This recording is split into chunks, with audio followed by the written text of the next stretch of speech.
Bismillahirrahmanirrahim. Assalamualaikum warahmatullahi wabarakatuh. Alhamdulillahi rabbil alamin. Wabihi nasta'inu ala umuri dunya waddin. Wassalatu wassalamu ala asyrafil anbiya'i wal mursalin Sayyidina Muhammadin wa ala alihi wa sahbihi ajma'in, amma ba'd. Para sahabat yang kendari yang insya Allah dirahmati Allah subhanahu wa ta'ala, tak henti-hentinya kita memanjatkan puji syukur kehadirat Allah subhanahu wa ta'ala yang senantiasa memberikan kita nikmat kesehatan, nikmat kesempatan, nikmat iman dan Islam, serta berbagai nikmat hidup dan kehidupan ini yang insya Allah Allah hanya minta untuk kita syukuri dengan cara beribadah kepadanya. Terlebih dalam kondisi kita puasa ini dalam keadaan ada di rumah masing-masing karena memutus rantai penyebaran COVID-19 atau virus corona. Salawat dan salam semoga tetap tercurah kepada junjungan Nabiullah Muhammad sallallahu alaihi wasallam. Para sahabat yang kendari yang insya Allah dirahmati Allah subhanahu wa ta'ala, pada kesempatan kali ini izinkan saya menyampaikan terkait dengan bagaimana kita menanggapi puasa kita pada tahun ini. Kita tahu bahwa sesungguhnya seluruh ibadah yang diwajibkan Allah Subhanahu wa taala kepada kita tentu punya dua dimensi. Yang pertama dimensi syariah, yang kedua dimensi hakikat. Artinya seluruh ibadah yang diwajibkan oleh Allah Subhanahu wa taala selalu mengandung dua unsur ini, yakni syariat dan hakikat, atau dalam bahasa ilmiahnya adalah formalitas dan substantif. Artinya salat yang diwajibkan Allah kepada kita punya dua dimensi. Yang pertama syariatnya yang kita tahu diawali dengan takbir dan diakhiri dengan salam. Sedangkan zakat syariahnya adalah berbagi dengan orang, bagaimana kita mengeluarkan harta-harta yang lebih yang dititipkan Allah kepada kita kepada sesama. Haji adalah bagaimana menunaikan ibadah haji di Baitullah. Sementara puasa syariahnya adalah bagaimana kita menahan mulai dari terbit fajar sampai terbenam matahari dari hal-hal yang dapat membatalkan puasa. Tetapi dari sekian ibadah-ibadah itu yang harus kita pahami, yang harus kita tangkap adalah substansi atau hakikat dari ibadah itu sendiri. Kalau sholat substansinya adalah bagaimana kita mendekatkan diri kepada Allah Subhanahu wa taala, sehingga jangan kemudian dipahami ketika orang sudah dekat dengan Allah Subhanahu wa taala lalu dia boleh meninggalkan sholat. Tidak, karena syariatnya adalah perilaku atau perbuatan mulai dari takbir sampai salam itu, sedangkan hakikat atau substansi dari ibadah itu adalah bagaimana kita bisa mendekatkan diri kepada Allah Subhanahu wa taala. Kalau ibadah ini kemudian kita atau cara berpikir ini kita tarik kepada ibadah puasa, maka puasa adalah bagaimana kita menahan diri dari hal-hal yang membatalkan puasa mulai dari terbit fajar sampai terbenam matahari, tapi substansinya adalah bagaimana kita mengendalikan diri kita dari hal-hal bukan sekedar membatalkan puasa kita, tetapi dapat membatalkan pahala puasa kita.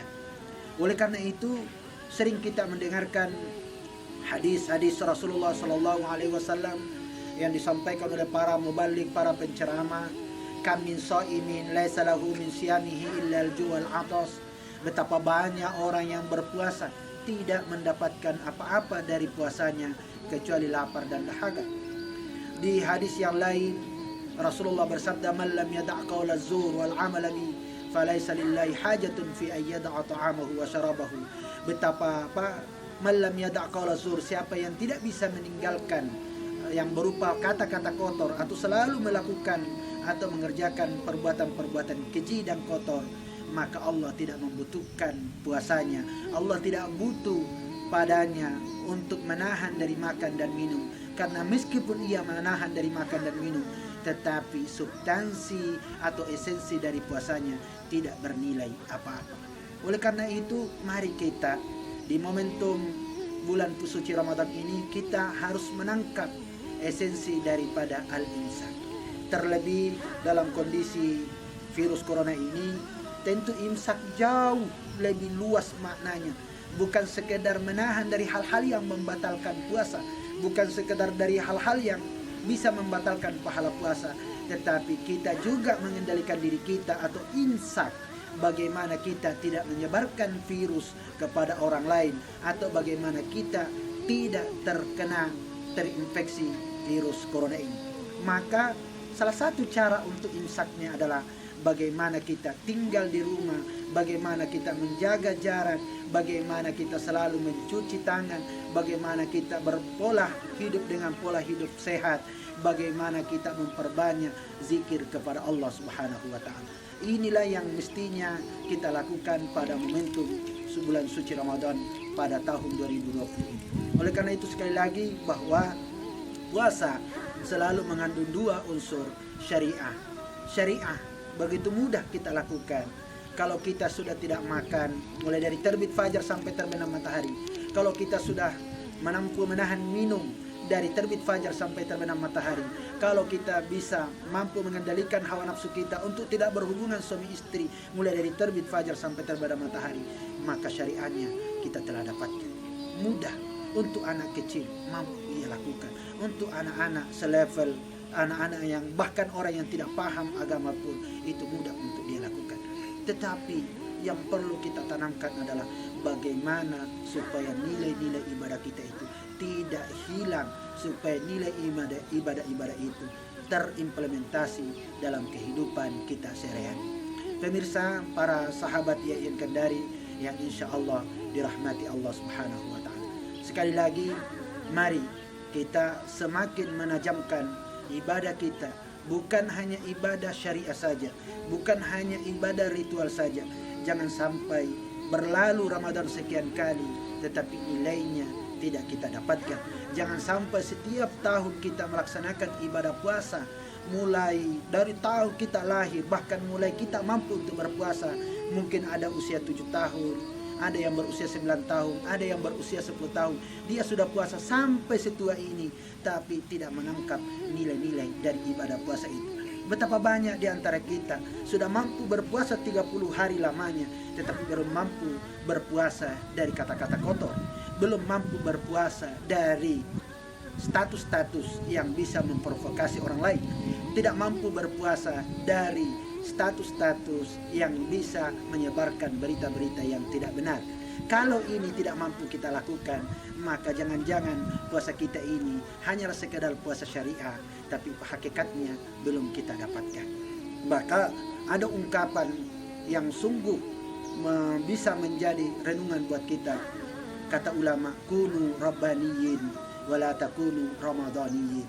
Jadilah manusia-manusia rabbani, manusia-manusia yang selalu melibatkan sisi Tuhan, sisi Allah Subhanahu wa taala dalam seluruh aktivitasnya. Artinya selalu dia kejar nilai-nilai, esensi-esensi dari ibadah puasanya itu. Wala takunu ramadaniyin. Jangan menjadi manusia-manusia Ramadan, manusia-manusia yang saleh pada bulan Ramadan saja, manusia-manusia yang selalu beribadah melebihi dari ibadah-ibadah yang lainnya di luar Ramadan. Jangan sampai kita hanya saleh di bulan Ramadan tetapi salah dan tidak punya perilaku yang baik di luar bulan suci Ramadan. Kalau perilaku-perilaku kita masih mencerminkan hal-hal yang seperti ini, berarti kita baru menjadi manusia Ramadhani, manusia-manusia yang hanya soleh pada bulan suci Ramadan. Sekali lagi, mari kita terus-menerus meningkatkan ibadah puasa kita agar ibadah kita ini senantiasa mendapat ridho Allah Subhanahu wa taala dan bisa mendapatkan balasan seperti yang dijanjikan oleh Allah Subhanahu wa taala dalam hadis qudsi bahwa as-saumu li, puasa itu untuk saya, wa ana ajzi bi, saya yang membalas amalan atau pahala puasa itu. Tidak ada amalan atau pahala yang tidak ditentukan oleh Allah. Hampir seluruh ibadah kita ditentukan pahalanya oleh Allah. pahala sholat kita ditentukan, pahala zakat kita ditentukan, pahala haji kita ditentukan. Tapi puasa tidak pernah ditentukan berapa banyak pahala yang kita dapatkan. Karena itu tadi Allah dalam hadits qudsi mengatakan, as-saumu li, puasa itu untuk saya. Karena itu satu-satunya ibadah yang bebas dari riya, bisa dikatakan 100% tidak mengandung riya, adalah puasa. Karena tidak ada orang yang mengetahui bahwa orang lain itu puasa atau seseorang itu puasa kecuali dirinya dan Allah Subhanahu wa taala. Oleh karena itu Allah mengatakan, as-saumu li, puasa itu untuk saya, wa ana ajzibi, sayalah yang membalas pahala puasa itu. Seberapa banyak besar pahala yang diberikan Allah tergantung seberapa banyak manfaat dan esensi serta nilai yang kita dapatkan dari ibadah puasa kita. Sekian barangkali itu yang bisa saya sampaikan. Mohon maaf atas segala kesalahan dan kehilafan. Para sahabat ya Ian Kandari yang insya Allah dirahmati Allah, semoga kita senantiasa bisa mendapatkan nilai-nilai esensial dari ibadah-ibadah yang kita lakukan, khususnya ibadah puasa dalam kondisi virus corona ini. Semoga puasa kita tidak lebih buruk dari puasa-puasa sebelumnya. Bahkan bisa jadi puasa kita dalam kondisi COVID-19 ini lebih baik daripada puasa-puasa sebelumnya. Wabillahi taufiq wal hidayah. Wassalamualaikum warahmatullahi wabarakatuh.